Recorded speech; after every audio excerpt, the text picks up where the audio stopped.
kalian survei, saya akan hadapi mereka. Takbir!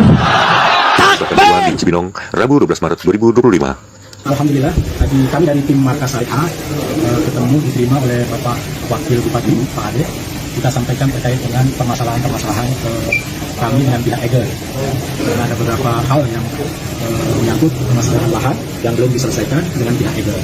Itu kami sudah kalkulasi dan bawa data bahwa di dalam EGER ternyata ada lahan Markas Syariah yang sekarang ini digunakan untuk wisata ya sebenarnya. Nah, itu luasnya sekitar 18 hektar lebih.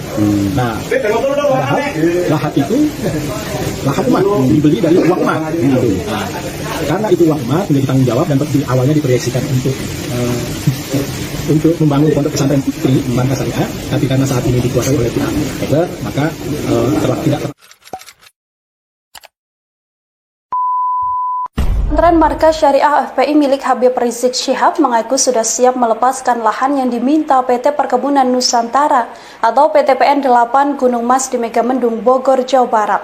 Hanya saja pihak FPI mengajukan syarat agar adanya ganti rugi uang yang telah dikeluarkan dalam pembelian lahan hingga pembangunan pesantren. Kuasa hukum FPI Aziz Yanwar memastikan pihaknya siap melepas lahan tersebut jika memang dibutuhkan negara, dengan catatan ganti rugi overgarap tanah dibayar. Aziz mengatakan uang ganti rugi itu nantinya akan digunakan pengurus untuk membangun pesantren Markas Syariah FPI di tempat lain. Ia juga membantah anggapan bahwa Habib Rizik dan pengurus Yayasan Ponpes Agrokultural Markas Syariah mendirikan pesantren dengan cara merampas. Ia mengaku FPI telah membayar uang pada petani setempat. Polemik tanah Ponpes tersebut sebelumnya menjadi sorotan publik setelah beredar di media sosial surat somasi yang diarahkan pada Ponpes Markas Syariah yang dipimpin Habib Rizik Syihab. Dalam surat somasi tersebut, pihak Ponpes diminta mengosongkan lahan dalam waktu 7 hari, lantaran dianggap berdiri di tanah yang bukan miliknya.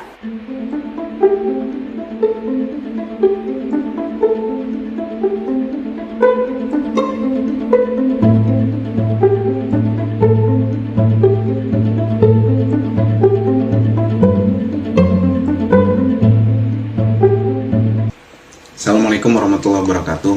Sehubungan dengan adanya somasi dari PTPN 8 terkait lahan di Markas Syariah Megamendung, maka dapat kami sampaikan bahwa Habib Rizik sudah melakukan klarifikasi atas hal tersebut melalui video yang ramai sudah beredar, yang pada intinya adalah bahwa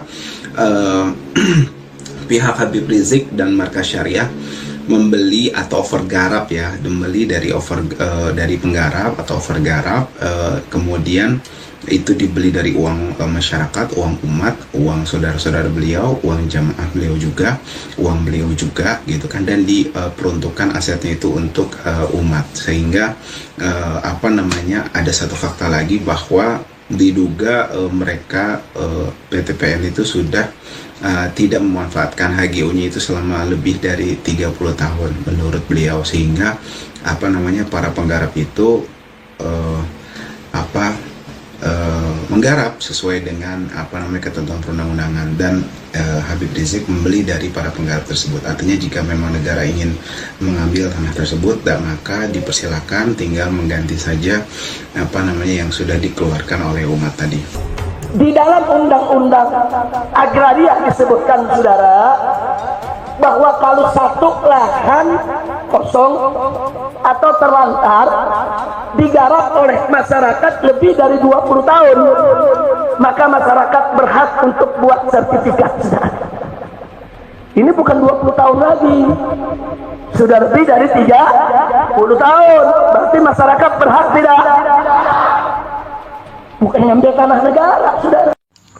Pesantren milik Habib Rizik Syihab di Megamendung, Kabupaten Bogor, Markas Syariah, mengadukan IGER Adventureland ke pemerintah Kabupaten Bogor, Rabu 12 Maret 2025. Markas Syariah meminta Pemkab Bogor memediasi masalah sengketa lahan antara mereka dengan ekowisata IGER Adventureland. Tapi 30 tahun PTPN tidak pernah memasuki secara fisik, saudara.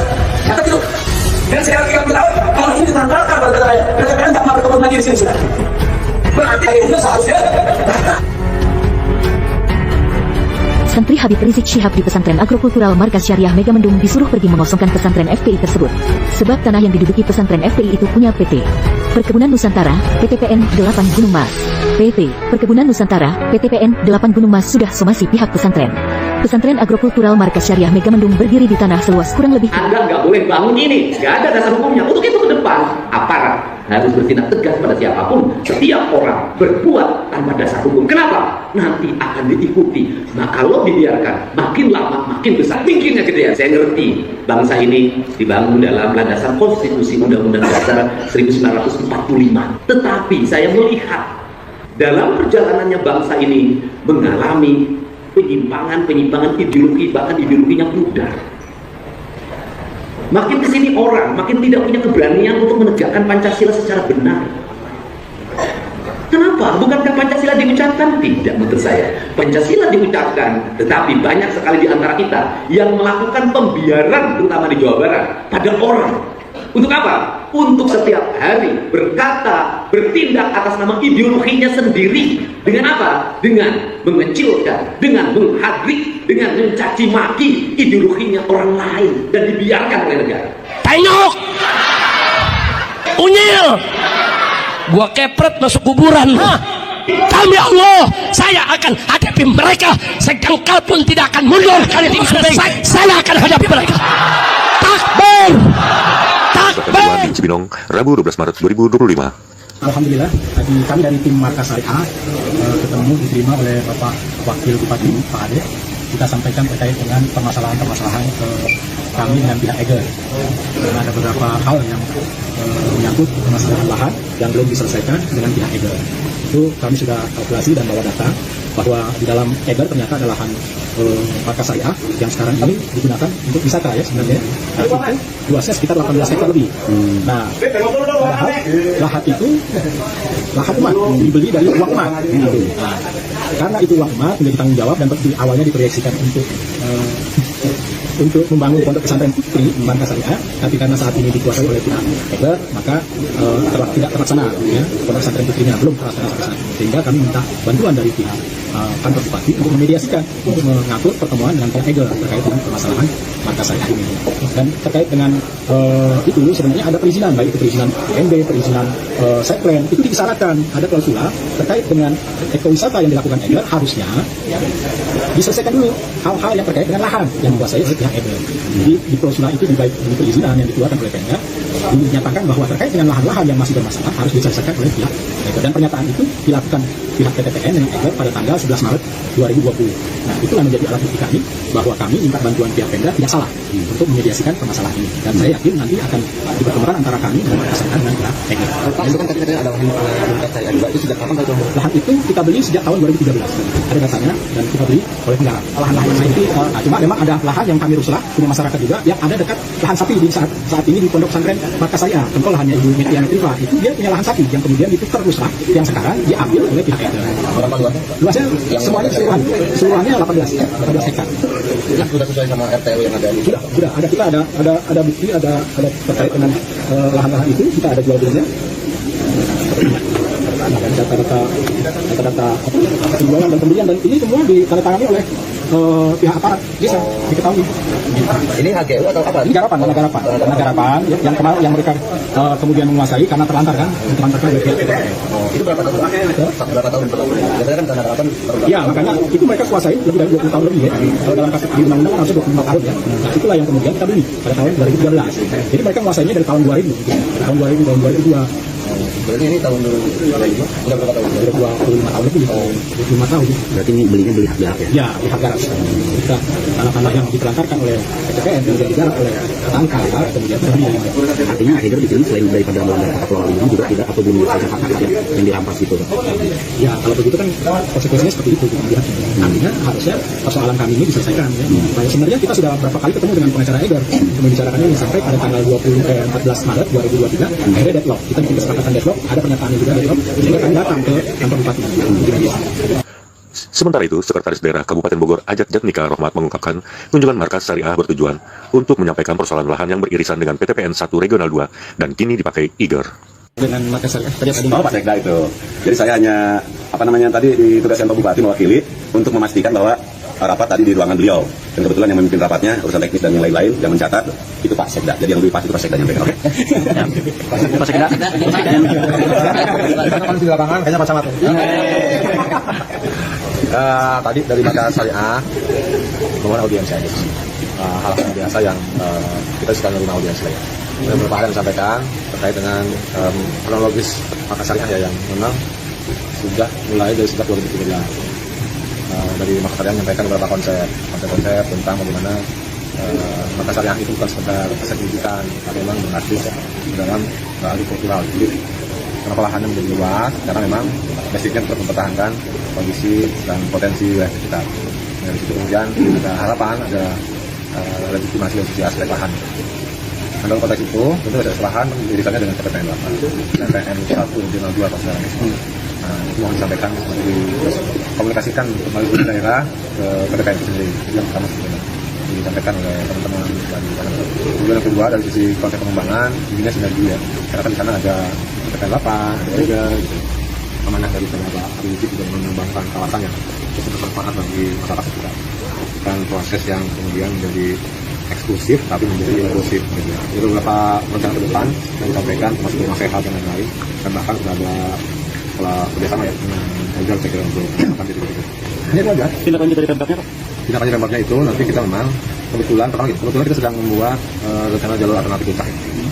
Jadi kita akan coba Pak Wagub tadi mensinkronkan rencana kita jalan itu dengan permasalahan yang terjadi di lapangan. Kita akan menemui pertemukan ya. Temukan MR, Markas Syariah ya, kemudian yang PTPN, kita akan beliau balik ngopi, diskusikan di sana seperti apa. Kemudian baru kita akan karena PTPN juga BUMN, ya. Kemudian kewenangan pertanahan juga ada di Kementerian ATR. Menteri Habib Rizik Syihab di pesantren agrokultural Markas Syariah Megamendung disuruh pergi mengosongkan pesantren FPI tersebut. Sebab tanah yang diduduki pesantren FPI itu punya PT Perkebunan Nusantara, PTPN 8 Gunung Mas. PT Perkebunan Nusantara, PTPN 8 Gunung Mas sudah somasi pihak pesantren. Pesantren agrokultural Markas Syariah Megamendung berdiri di tanah seluas kurang lebih 30.91 hektar di Desa Kuta, Kecamatan Megamendung, Kabupaten Bogor, Jawa Barat. Kuasa Hukum Front Pembela Islam, FPI Aziz Yanwar mengatakan pihaknya sudah menerima surat somasi itu. Kaitan pengkosongan lahan milik PTPN 8 Gunung Mas tersebut. Waalaikumsalam, sudah menerima surat yang dimaksud, katanya saat dihubungi suarabogor.id, Rabu, tanggal 23 Desember tahun 2020. Ia menjelaskan, pada tanggal 13 November tahun 2020 Habib Rizik Syihab telah menjelaskan kaitan sertifikat tanah berdirinya Ponpes Agrokultural Markas Syariah. Benar bahwa sertifikat teguhnya PTPN 8, imbuhnya. Dalam Undang-Undang Agraria tahun 1960 disebutkan bahwa jika satu lahan kosong digarap oleh masyarakat lebih dari 20 tahun lamanya, maka dari itu, masyarakat berhak untuk membuat sertifikat tanah yang digarap. Masyarakat Megamendung itu sudah 30 tahunan menggarap lahan tersebut, ucapnya. Sedangkan kata Aziz, dalam Undang-Undang HGU tahun 1960 disebutkan bahwa sertifikat HGU tidak bisa diperpanjang jika lahan itu ditelantarkan oleh pemilik HGU tidak menguasai secara fisik lahan. Betul, bahwa tanah HGU Ponpes Agrokultural Markas Syariah adalah milik PTPN 8. Tapi, 30 tahunan lebih PTPN tidak pernah menguasai secara fisik. Selama 30 tahunan lebih PTPN menelantarkan tanah tersebut. Maka, dari itu seharusnya HGU itu batal. Jika sudah batal, maka HGU-nya milik masyarakat, jelasnya. Ia menegaskan, perlu dicatat bahwa pentolan FPI-nya itu dan pengurus Yayasan Ponpes Agrokultural Markas Syariah untuk mendirikan Ponpes, yaitu dengan membayar kepada petani bukan merampas. Petani tersebut datang membawa surat yang sudah ditandatangani oleh lurah dan RT setempat. Jadi tanah yang didirikan Ponpes Agrokultural Markas Syariah itu semuanya ada suratnya.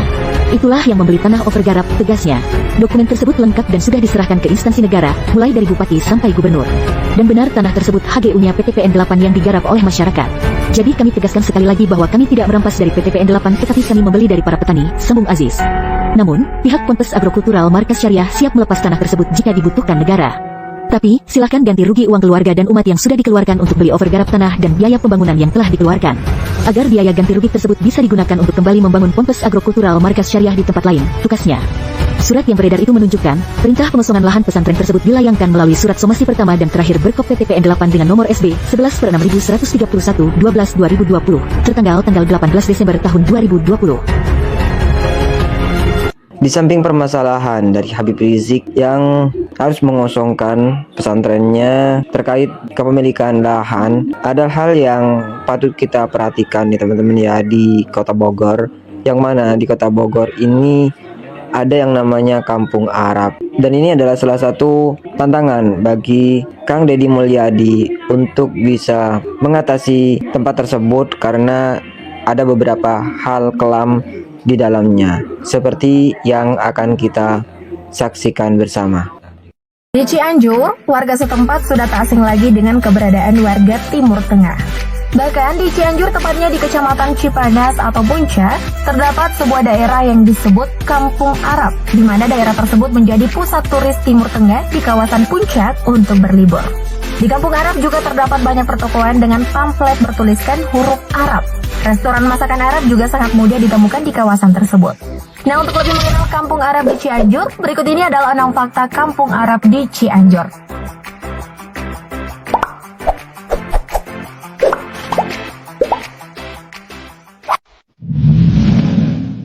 Pamflet pertokoan bertuliskan Arab.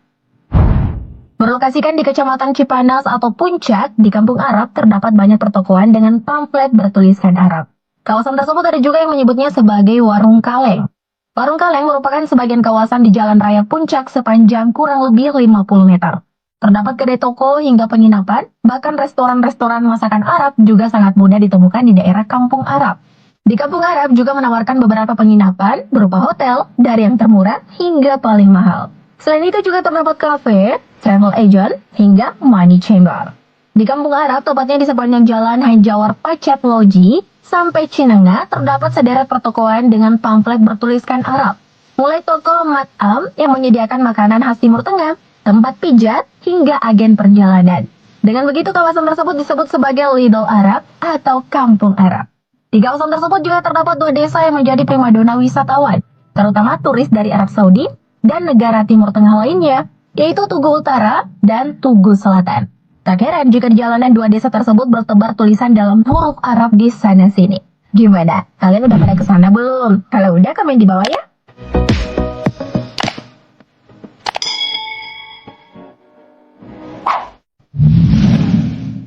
Kawin kontrak. Di balik keunikan Kampung Arab yang menjadi pusat turis Timur Tengah di kawasan Puncak, di kawasan tersebut sering terjadi kawin kontrak. Kawin kontrak sendiri merupakan pernikahan dalam tempo masa tertentu. Biasanya kawin kontrak di Kampung Arab dilakukan dalam waktu seminggu hingga 1 sampai 3 bulan. Bareskrim Polri pada Februari 2020 lalu menyebut, jika fenomena kawin kontrak di Kampung Arab merupakan modus dari tindak pidana perdagangan manusia. Pemerintah Kabupaten Cianjur sebelumnya juga telah resmi menerapkan peraturan larangan kawin kontrak. Aturan tersebut dimuat pada peraturan bupati yang berisi 7 halaman dan 9 pasal. Meski begitu, praktik kawin kontrak di wilayah Cianjur, Jawa Barat masih marak dilakukan. Seperti yang baru-baru terjadi mengenai kematian seorang wanita bernama Sarah yang disiram air keras oleh suaminya, di mana sang suami merupakan seorang warga negara Arab Saudi bernama Abdul Latif. Sarah sendiri juga memiliki darah Arab dari sang ayah. Menurut informasi yang beredar, ayah Sarah merupakan seorang tentara Arab Saudi. Sang ibu menikah dengan ayahnya sewaktu menjadi TKW di negara tersebut. Wanita berusia 21 tahun tersebut meninggal setelah mendapat perlakuan kekerasan dalam rumah tangga atau KDRT. Juga disiram air keras sampai 90% tubuhnya mengalami luka bakar yang serius. Bupati Cianjur Herman Hermansyah menyebut jika ia menerima informasi jika keduanya melakukan kawin kontrak selama 3 bulan setelah ia mengeluarkan peraturan bupati mengenai pencegahan kawin kontrak. Akibat perbuatannya, Abdul Latif dijerat dengan pasal berlapis dengan ancaman kurungan seumur hidup.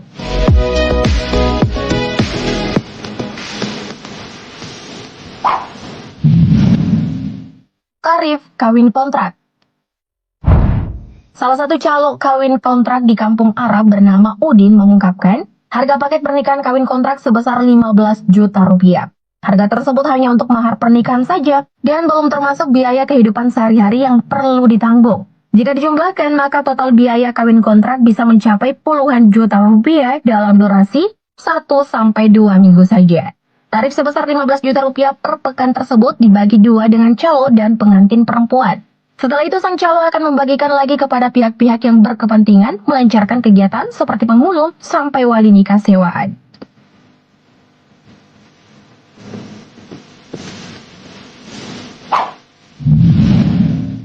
Disebut Jabal Al-Jannah.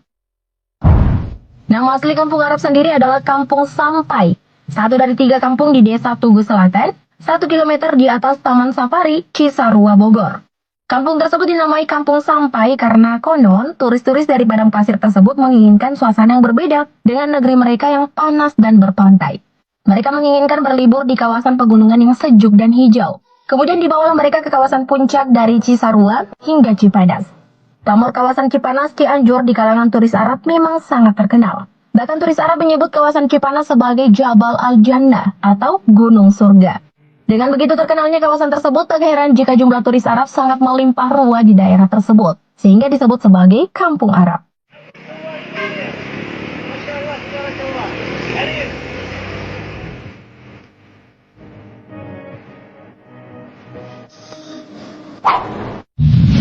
Mulai ramai turis Arab tahun 2014. Kepopuleran kawasan Kampung Arab di kalangan Arab terhitung belum ada 1 dekade. Turis Timur Tengah mulai membanjiri kawasan tersebut sejak tahun 2014 silam. Sejak saat itu, turis Arab mulai terlihat berseliweran di sepanjang jalan Hanjawar Pacet, Loji, sampai Cinanga, kawasan yang kini disebut sebagai Kampung Arab. Sebenarnya, keberadaan turis Timur Tengah di puncak sudah berlangsung lama. Bahkan ada yang mengatakan sejak tahun 1985. Kawasan tersebut berkembang menjadi Kampung Arab seiring padatnya warung kaleng. Turis Timur Tengah mulai mengunjungi destinasi baru seperti Kota Bunga dan Taman Bunga Nusantara di Cipanas. Untuk destinasi wisatawan Timur Tengah di Cipanas, Kota Bunga menjadi pusatnya. Puluhan bangunan villa dimiliki oleh pengembang besar dengan tema kota-kota di luar negeri, seperti Villa Birmingham, Villa Swiss, Villa Osaka, dan Villa Little India. Menurut salah satu penduduk setempat, Kota Bunga membuat kawasan tersebut berkembang. Kota Bunga merupakan wilayah eksklusif yang terdiri atas beberapa villa mewah.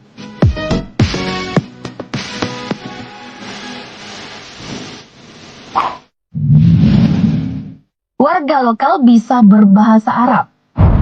Warga lokal dan warga yang berjualan di pertokoan di kawasan Kampung Arab rata-rata bisa berbahasa Arab. Para pelayan toko dan warga di sekitar Cinanga ikut beradaptasi dengan makin banyaknya turis asing di daerah mereka. Minimal bahasa Sukia, yaitu bahasa pasaran yang digunakan untuk sekedar bertransaksi atau percakapan pendek. Sementara mayoritas turis Arab di kawasan puncak berasal dari Arab Saudi. Tak hanya dari negara Arab saja, tapi juga ada negara lain seperti Kuwait, Qatar, Irak, Mesir, Maroko, Bahrain, Yaman, Aljazair, Tunisia, serta beberapa negara Afrika Utara. Biasanya, para turis akan berlibur di kawasan tersebut hingga sebulan. Para turis akan berseliweran sepanjang jalan, keluar masuk toko, menukar uang, atau menuju agen travel. Salah satu pegawai agen travel mengatakan jika musim liburan pelancong Timur Tengah dimulai selepas Hari Raya Idul Fitri hingga Lebaran Haji.